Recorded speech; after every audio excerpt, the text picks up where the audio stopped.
Welcome to our channel. Today, we delve into the gripping true story of the murder of Irene Garza.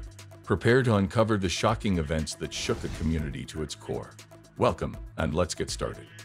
Irene Garza, November 15, 1934 to April 1960, was an American schoolteacher and former beauty queen, whose tragic demise remained a haunting mystery for several decades. Her last known whereabouts were on April 16, 1960, as she attended confession at a church in McAllen, Texas. The following morning, she was reported missing, sparking an extensive volunteer search across the Rio Grande Valley. Tragically, Garza's lifeless body was discovered in a canal on April 21.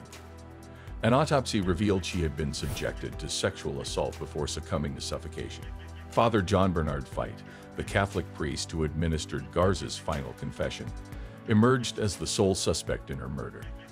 In a startling revelation in 2002, two fellow clergymen, Father Dale Tacony and Father Joseph O'Brien, came forward to authorities, disclosing that Fate had confessed to Garza's murder shortly after the appalling crime. Fite, who had left the priesthood in the 1970s and started a family, had long evaded justice. Despite mounting evidence, the district attorney in Hidalgo County deemed the case against Fate insufficient to secure a conviction for many years. In 2004, the case was brought before a grand jury, yet Fate, Tacony, and O'Brien were not subpoenaed, and consequently, Fate was not indicted. This failure to bring closure to Garza's family and the community left lingering questions about the adequacy of the justice system in confronting such heinous crimes. In 2015, the investigation into Irene Garza's tragic death gained new momentum following the appointment of a new district attorney in Hidalgo County. This fresh impetus led to a significant development in February 2016 when John Bernard Fite, then 83 years old, was apprehended in Arizona in connection to Garza's murder. He was subsequently extradited to Texas to face justice. The long-awaited murder trial commenced in late November 2017, culminating in a verdict on December 7, 2017. Fate was found guilty of murder, and the following day, he received a sentence of life imprisonment. However, Fate's chapter in this grim saga concluded with his death in February 2020. Irene Garza's story began in 1934. Born to Nicholas and Josefina in McAllen, Texas, she grew up in the vibrant community of the Rio Grande Valley, where her parents owned a prosperous dry cleaning business. As she matured into her teenage years, the family's fortunes allowed them to relocate from the south to the more affluent north side of McAllen. Garza's accomplishments at McAllen High School were notable. She made history as the first Latina to serve as a twirler or head drum majorette. Her charisma and grace earned her the title of Miss All South Texas Sweetheart in 1958, and she was also honored as a homecoming queen at Pan American College. At the time of her untimely passing, Garza dedicated herself to educating second-grade students from underprivileged backgrounds at an elementary school on McAllen's South Side. In a poignant letter penned to a friend before her disappearance, she revealed her innate shyness but spoke of finding fulfillment in her profession. Garza's involvement as the secretary of her parent-teacher association signaled a blossoming confidence. A devout Catholic and member of the Legion of Mary, she found solace in her faith, regularly attending Mass and receiving communion. Garza's commitment to her students and her faith painted a picture of a compassionate and dedicated individual whose life was tragically cut short. On the evening of Saturday, April 16, 1960, Irene Garza, residing with her parents at the time, informed them of her intention to attend confession at Sacred Heart Church in McAllen. Known for her striking presence, Garza was a familiar figure among the congregation, with several parishioners recalling her presence at the church that night. Concern arose when Garza failed to return home, prompting her parents to initially assume she had stayed for the Easter Vigil Mass. As hours passed without word from her, their worry intensified, leading them to seek assistance from the McAllen Police Department, reporting their daughter missing by 3:00 a.m. On April 18, 1960, a series of discoveries along a McAllen road further deepened the mystery surrounding Garza's disappearance. Passers-by stumbled upon her purse, left shoe, and lace veil strewn along the path, stretching for several hundred yards. This finding spurred authorities and volunteers to launch what would become the largest search operation in Rio Grande Valley history at that time. Amidst the chaos, a false glimmer of hope emerged when a woman claiming to be Garza contacted her home, alleging she had been abducted and taken to a hotel in nearby Hidalgo. However, this call was soon debunked as a hoax. Similarly, another individual, fueled by heavy intoxication, made a tasteless jest to an Edinburgh waitress, falsely confessing to Garza's murder. The grim climax of the search came on April 21, 1960, when Garza's lifeless body was discovered in a canal several miles away from the initial evidence trail.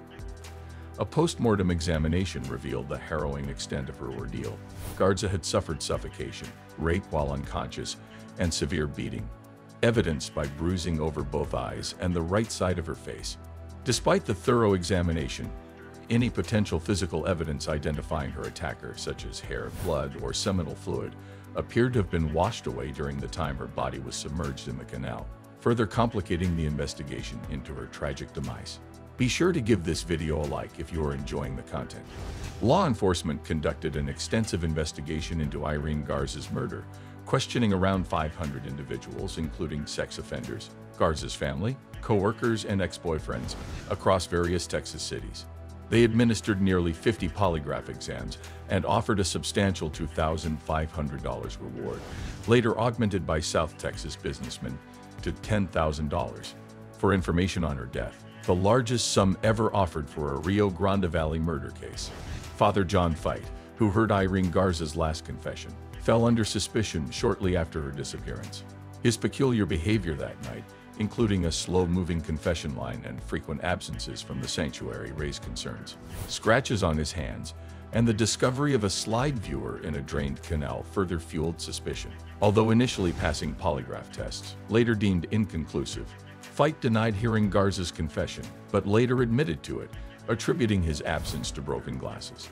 He was also linked to a previous assault case involving Maria America Guerra. Despite legal proceedings, Fite entered a Trappist monastery in Missouri, where he confessed to monk Dale Tacony about Garza's murder. Tacony's disclosure in 2002 reignited the investigation. In 2014, during his re-election campaign, District Court Judge Ricardo Rodriguez aimed to replace Guerra, pledging to re-evaluate the case if elected. Following Rodriguez's victory in the district attorney election, Guerra proposed appointing him as a special prosecutor for the Garza case. However, Rodriguez declined, expressing his preference to reassess the evidence upon assuming office in January 2015. Subsequently, in April of that year, Rodriguez announced the reopening of the Garza case. In February 2016, Fite was apprehended in Scottsdale, Arizona, at the age of 83, utilizing a walker during his court appearance. He was then extradited to Texas in March 2016 and held at the Hidalgo County Sheriff Adult Detention Facility. Fite pleaded not guilty, with the prosecution seeking a $750,000 bond while the defense requested $100,000, citing Fite's advanced kidney and bladder cancer at stage 3.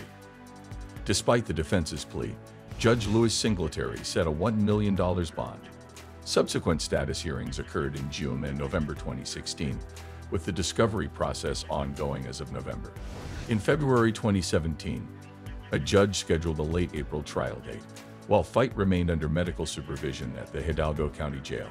In April 2017, Fite's defense filed for a change of venue, contending that their client wouldn't receive a fair trial in Hidalgo County, submitting a 700-page document alleging biased media coverage branding Fite as a murderer and suggesting the Roman Catholic Church's protection as the reason for his prolonged avoidance of prosecution.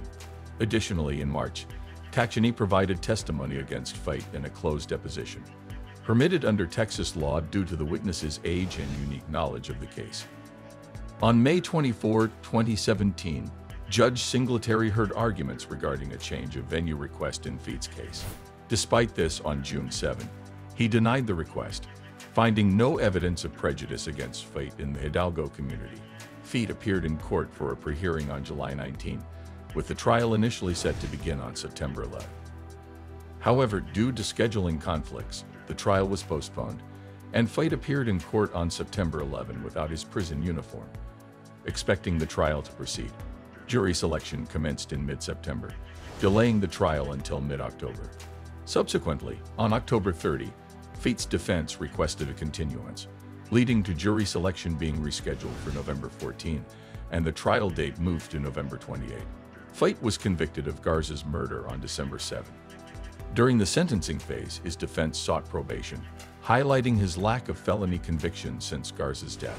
In contrast, the prosecution requested a 57-year sentence, reflecting the time elapsed since the murder. However, on December 8, 2017, the jury sentenced Feit to life imprisonment. Feit was held at the Dodige Estelle unit near Huntsville, Texas, where he passed away from natural causes on February 12, 2020.